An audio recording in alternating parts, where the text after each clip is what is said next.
तो आज ही सुबह आए हैं, हमने इनका अनाउंस किया था। जी बिल्कुल, हमने वो तस्वीरें भी दिखाई थी। तो ऑल ऑफ अस कॉल सीधे अब पहुंच चुके हैं भारत मंडपम में, और मुझे लग रहा है कि ये जो मेहमानों के आने का सिलसिला है वो अगले और 10-15 मिनट, 10:20 पर ये पूरा कार्यक्रम शुरू हो जाएगा। 10 बज चुके हैं। His Excellency Mr. Olaf Scholz, Chancellor of Germany. हाँ, तो मुझे लगता है कि हमें वहां की कमेंट्री भी बीच बीच में सुनते रहना चाहिए, क्योंकि वहां पे ये इस तरीके का अनाउंसमेंट हो रहा है। और जर्मन चांसलर इस समय ओलाफ स्कॉल्ज आपको दिखाई दे रहे हैं तस्वीरों में। प्रधानमंत्री नरेंद्र मोदी पहले हाथ जोड़कर स्वागत करते हैं, विदेशी नेता भी हाथ जोड़कर उनका अभिवादन करता है और उसके बाद फिर हाथ मिलाते हैं। जी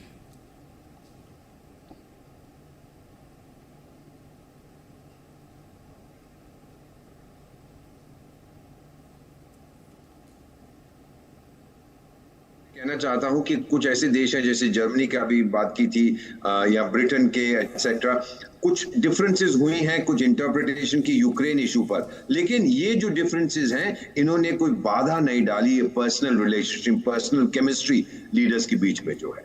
तो हम इसको अलाउ नहीं करते कि हाँ कई बार डाइवर्जेंसेस होते हैं, लेकिन अग्रीमेंट्स भी बहुत हैं। अग्रीमेंट्स पे फोकस करिए, डाइवर्जेंसेस पे मत करिए। तो इनकी पर्सनल इक्वेशन जो आप देखें उस पर असर नहीं पड़ता है। तो आप देख रहे हैं, देखिए कितना खूबसूरत दृश्य है। आप देखिए क्या सॉलिड फ्रेम है भारत मंडपम का। और ये दूसरा फ्रेम देखिए आप, जहां सभी राष्ट्र के झंडे दिख रहे हैं। आपको भारत का गर्व, दुनिया का सबसे बड़ा कन्वेंशन सेंटर यहां पर दिखाई दे रहा है। 7,000 लोगों के बैठने की व्यवस्था वाला ये दुनिया का सबसे बड़ा कन्वेंशन सेंटर 2016 में बनना शुरू हुआ था। 2016 में कमीशन किया गया था, 2023 में इसका उद्घाटन हो गया। विशेष बात, भारतीय कंपनी ने बनाया इसे, भारतीय बिल्कुल। और देखिए अब अगले मेहमान दीपक जी हमारे साथ स्टूडियो में जुड़ चुके हैं। जी पार्थसारथी जी, टीवी पर आप बहुत जाना माना चेहरा हैं। और सर ये देखिए इस तरीके की खूबसूरत तस्वीरें हमें भारत मंडपम से मिल रही हैं। तमाम जो विदेशी मेहमान हैं, हम यहाँ पे लगातार चर्चा कर रहे हैं कि बिल्कुल मिनट टू मिनट ये पूरा कार्यक्रम तय होता है। तमाम जो राष्ट्राध्यक्ष हैं, जो संगठन के हेड्स हैं, वो अल्फाबेटिकल ऑर्डर में यहाँ पर पहुंचने का सिलसिला भी शुरू हो चुका है। और बहुत गर्मजोशी दिखाई दे रही है। दोनों ही नेता जब फ्रेम में आते हैं तो बहुत गर्मजोशी के साथ मिल रहे हुए। देखिए ये पहली बार है दुनिया में जहां इस तरह के संगठन ये ना अमन लड़ाई के बारे में है। ये पूरी बात संगठन आर्थिक विषयों पर है। और इसका महत्व ये है कि अब तक जो आर्थिक विषयों पर बातचीत होती थी वो बड़े बड़े लोगों की बातचीत है कि कैसे ले जाएंगे, टेक्नोलॉजी क्या आएगी। जी ये पहली बार है जो इस तरह के संगठन प्राथमिकता विकासशील देशों को दे रहा है। मोदी जी का ये देन है कि भाई हम सब तो ठीक है, बातचीत तो करते रहेंगे, लेकिन जो लोग पीड़ित हैं, मिस जॉर्जिया मेलोनी, इटली की प्रधानमंत्री जॉर्जिया मेलोनी इस समय स्क्रीन पर दिखाई दे रही हैं आगे बढ़ती हुई। और प्रधानमंत्री नरेंद्र मोदी हर जो मेहमान है, जितने भी राष्ट्राध्यक्ष हैं, संगठन प्रमुख हैं, उनका खुद स्वागत कर रहे हैं। और उसके बाद वो सभी मेहमान जो हैं वो अंदर हॉल की तरफ आगे बढ़ते हुए। तो इटली की प्रधानमंत्री इस समय हमें दिखाई दे रही है, जॉर्जिया मेलोनी, हाथ मिलाते हुए गर्मजोशी के साथ। प्रधानमंत्री नरेंद्र मोदी कुछ उनसे बातचीत करते हुए। और मैं इस समय सर थोड़ा सा वो हूँ इसलिए क्योंकि प्रधानमंत्री कुछ बात कर रहे हैं और बहुत सारे ऐसे राष्ट्राध्यक्ष उनकी अपनी अपनी भाषा है। तो मुझे लगता है कि हाउ आर यू एक ऐसा सेंटेंस है कि वो मुझे लगता है हर देश के हर भाषा में सेट हो जाता है और सब उसी तरीके से मिल रहे हैं। हाँ, प्रधानमंत्री तो अंग्रेजी ही समझते हैं। हाँ। लेकिन बात ये होती है कि लोगों को वेलकम करने के लिए जो एक दो शब्द प्रयोग होते हैं जी, उनको बताया जाता है पहले, ताकि फुमियो दूसरे को उसी भाषा में बोलें जो वो समझें।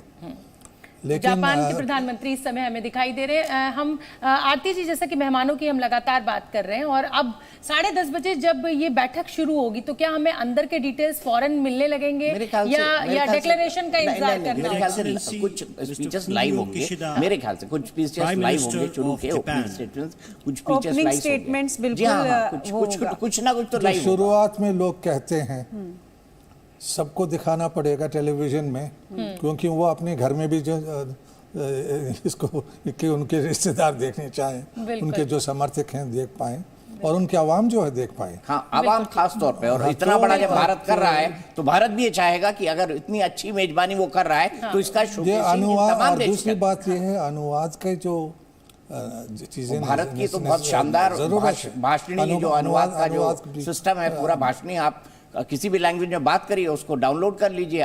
बिल्कुल। आप भले से आप रशियन में बोलें, मैंडेरियन में बोलें, आपको साइमल्टेनियसली उसका जवाब मिल जाएगा। और बड़े आसान से गांवों के अंदर आजकल महिलाएं इस्तेमाल कर रही हैं। बिल्कुल, तकनीक अब बहुत आगे बढ़ चुकी है और बहुत आसानी हो चुकी है कि किसी भी भाषा का व्यक्ति बोलने वाला आपके सामने खड़ा हो, आप उसको अपनी भाषा में ट्रांसलेट कर सकते हैं। और ये तस्वीरें भारत मंडपम का विहंगम दृश्य, इसको कहें खूबसूरत दृश्य दिखा रहे हैं एक लगातार। लाइटर अपने नोट पे बात कहना चाहूंगा, जॉर्जिया मेलोनी, इन्होंने हाल ही में मोदी जी की तारीफ की थी और बीजेपी का हर नेता ये कहता कि देखिए इटली के ने भी प्रधानमंत्री की तारीफ कर दी जब कांग्रेस को उनको जो है कॉर्नर करना होता था। और देखिए वहां की प्रधानमंत्री ने भी बोल दिया कि मोदी जी अच्छे हैं। आप मतलब उन्होंने बहुत सोशल मीडिया में बहुत छाई हुई रहती है। रिपब्लिक साउथ ऑफ कोरिया, जी, साउथ कोरिया के जो हेड हैं वो पहुंच चुके हैं यहाँ पर। ये राष्ट्रपति हैं सिरिल रामाफोसा दक्षिण अफ्रीका के, His आपको इस समय Excellency दिखाई दे Mr. रहे हैं। Yoon Suk Yeol, Yoon Suk Yeol, President माफ of कीजिए, the Republic कोरिया of के Korea. हैं। माफ कीजिए, ये कोरिया के, रिपब्लिक ऑफ कोरिया के राष्ट्रपति यू सूक येओल इस समय आपको दिखाई दे रहे हैं। दक्षिणी कोरिया के राष्ट्रपति हैं ये, जो इस समय तस्वीरों में आपको दिखाई दे रहे हैं। और कल ये पहुंचे थे दिल्ली, रात भर आराम करने के बाद अब इस लंबे चौड़ा जो ये पूरा कार्यक्रम है, शाम तक ये पूरा कार्यक्रम चलेगा, कल भी चलेगा। प्रधानमंत्री नरेंद्र मोदी दक्षिण कोरिया के राष्ट्रपति यू सूक येओल का स्वागत करते हुए इस समय तस्वीरों में आपको दिखाई दे रहे हैं। और ये दृश्य जो लॉन्ग शॉट है ये भी हम लगातार अपने दर्शकों को दिखा रहे हैं। ये अगर हम कहें आरती जी, तो अब ये मेहमानों के स्वागत का सिलसिला मुझे लगता है बस अपने अंतिम चरण में है और इसके बाद ये पूरा कार्यक्रम शुरू होगा वन अर्थ थीम पर, जैसा कि नारा दिया गया है कि one earth one family one future. पहला सेशन जो वन है अर्थ, वो दूसरा वन फैमिली, तीसरा वन फ्यूचर। One future. देखिए G20 के जितने भी एजेंडाज होते हैं वो इनफैक्ट पूरे साल चलते हैं और G20 फाइनली जो लास्ट चरण है वो आज हो रहा है भारत में। इसके बाद जो नेक्स्ट कंट्री है उसको दिया जाएगा। लेकिन ये जो फाइनली जो समिट है वो क्या दर्शाता है? वो इंडिकेट करता है किसी भी कंट्री की कैपेसिटी, जो G20 के नेशंस है, कैपेसिटी कि वो ये सारा जो समिट है वो किस तरह से कंडक्ट करता है, वो पूरे देश पूरी दुनिया के सामने अपने आप को किस तरह दिखाता है। और जो सिंबोलिज्म की बात हो रही है, हमें अब दिखने लगे हैं तस्वीरों में। मैं आरती जी आऊंगी आपके पास, ये तस्वीरें बताना बेहद जरूरी है अपने दर्शकों को। दक्षिण अफ्रीका के राष्ट्रपति हैं सिरिल रामाफोसा, वो इस समय हमें